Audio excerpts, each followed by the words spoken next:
This is Real News Media TV, coverage you can trust. Please like, share, subscribe, and hit the notification bell. Select all for daily news updates. St. Thomas Manor finds it hard to stay at home alone.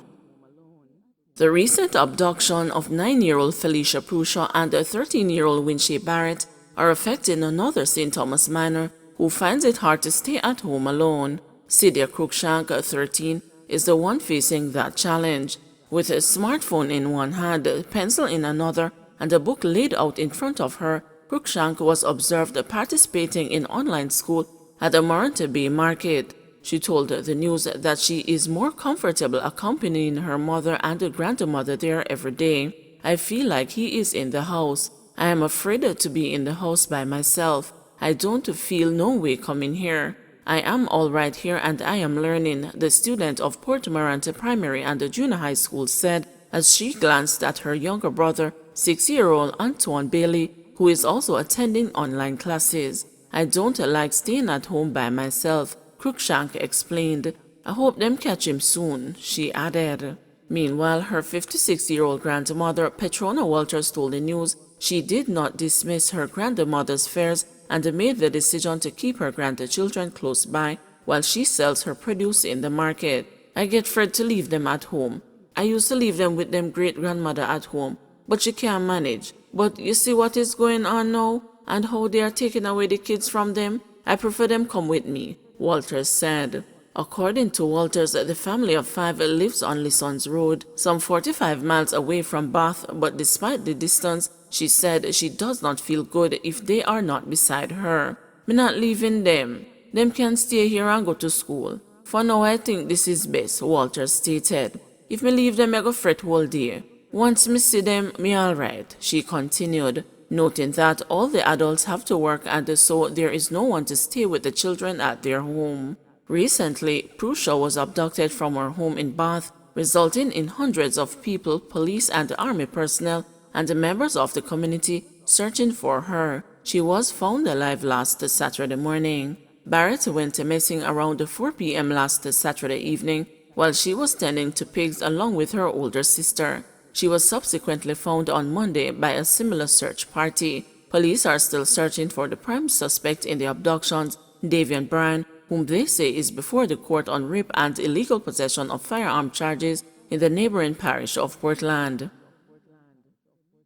Haitian and Nicaraguan nationals remanded after court appearance. The 2 Haitians and 3 Nicaraguans who were held in St. Elizabeth on Wednesday during separate operations were remanded when they appeared in the St. Elizabeth Parish Court on Friday. The Haitians were picked up at a house in Newtown and later charged with illegal entry. The Nicaraguans were charged with illegal entry and ganja possession. They were arrested in Junction. When the matter came up for mention in court on Friday, the prosecution requested time to secure an interpreter. The men are scheduled to return to court on November 2. Short boss arrested and charged for shooting and gun possession.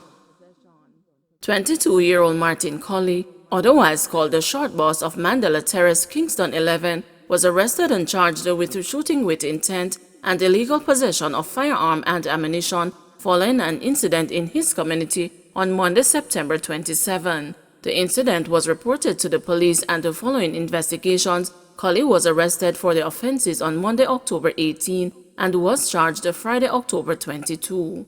Reports from the Hunts Bay police are that about 9:30 p.m., a woman was among a group of persons when she was pounced upon by Colley, who opened gunfire at her. She ran and escaped unhurt. His court date is being finalized. Holness adamant that vaccination tours are non-political and non-partisan. Prime Minister Andrew Holness has rubbished the suggestions that the national vaccination tours are political by insisting that the tours are aimed at explaining the process of vaccination to citizens. When I made the commitment that I would go around the country and explain to the people of Jamaica the whole process of vaccination, it was a commitment that was non-partisan and non-political, declared Holness. He was speaking while on stop in Northern Clarendon on his vaccination tour. The opposition People's National Party recently criticized the vaccine tours, claiming that they were only being held in Jamaica Labour Party-led constituencies and divisions. Additionally, the PNP lambasted the Prime Minister for using the tours to reportedly campaign for the local government elections, which have been delayed due to the ongoing COVID-19 pandemic. However, Holness argued that vaccination is far too important a thing for the national development for it to be politicized. I would like to take this opportunity to reassure Jamaicans that our posture still remains that this is a non-political, non-partisan effort, and that I do have scheduled tours with constituencies and areas that are represented by the PNP in Parliament, he disclosed. Further, the Prime Minister gave his commitment to working with opposition leader Mark Golding to endorse the COVID-19 vaccines.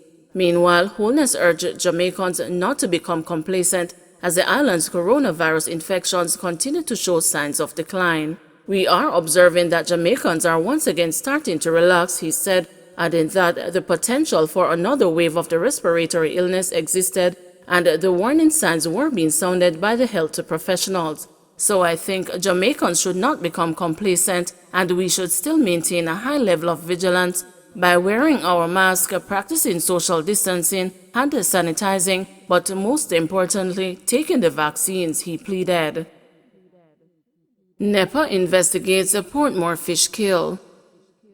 The National Environment and Planning Agency is investigating the cause of a small fish kill in the community of Bridgeview in Portmore, St. Catherine. A contingent of NEPA and political representatives from the Portmore municipality, including Kenroy Gordon, chairman of the Disaster Committee for the Portmore City Municipality, visited the area on Thursday following complaints from residents of the nearby Bridgeview community. Mayor Leon Thomas believes that the problem is caused by effluent from a sewer. This is the second time that this has happened. I believe it is caused by effluent. We believe it is a sewage problem based on investigations, and the relevant authorities are trying to find a way to rectify the situation, Thomas told the news. Residents had observed dead fish in the water. Residents had observed dead fish in the Westerport and the Bridgeview communities and the Dawkins Pond area. Bridgeview residents have complained that the fish kill is an annual problem that produces a foul odor and causes great discomfort for residents. More funding committed to U.S.-Jamaica anti-child trafficking efforts. As the Child Protection Compact partnership between the United States and the Jamaican government enters its final year, the U.S. Department of State's Trafficking in Persons Office has announced that it has provided an additional US $597,000, approximately 89.6 million Jamaican dollars in financial support to its civic society partners, War North Group and Windrock International, to expand on their activities in support of the partnership. War North Group received an additional 97,000 US, approximately 14.6 million Jamaican dollars, while Windrock International's funding was increased by another US $500,000, approximately 75 million Jamaican dollars, to enhance their collaboration with the government of Jamaica to improve capacity to hold more child traffickers accountable, improve identification and assistance for children exploited by traffickers, and address the challenges of preventing child trafficking within the country. U.S. Embassy Charge d'Affaires John McIntyre said the U.S. Embassy remains a committed partner in the fight against child trafficking in Jamaica. Through this partnership and additional funding, we are strengthening our efforts with the government of Jamaica to build on achievements to date and to make a real difference for the country's most vulnerable trafficking victims. With the new funding, the U.S. government has invested a total of nearly $6.7 million in foreign assistance, and the Jamaican ministries, departments, and agencies have also invested resources and personnel towards the goals and objectives of the CPC partnership. Since the signing of the U.S.-Jamaica CPC in May 2018, the three CPC partnership organizations, War North Group, Windrock International, and the International Organization for Migration, have worked diligently to achieve the partnership's objectives, strengthening the Jamaican government's efforts to effectively investigate, prosecute, and convict child traffickers, identify and provide comprehensive trauma-informed care for more child victims of these crimes, and prevent child trafficking in all its forms.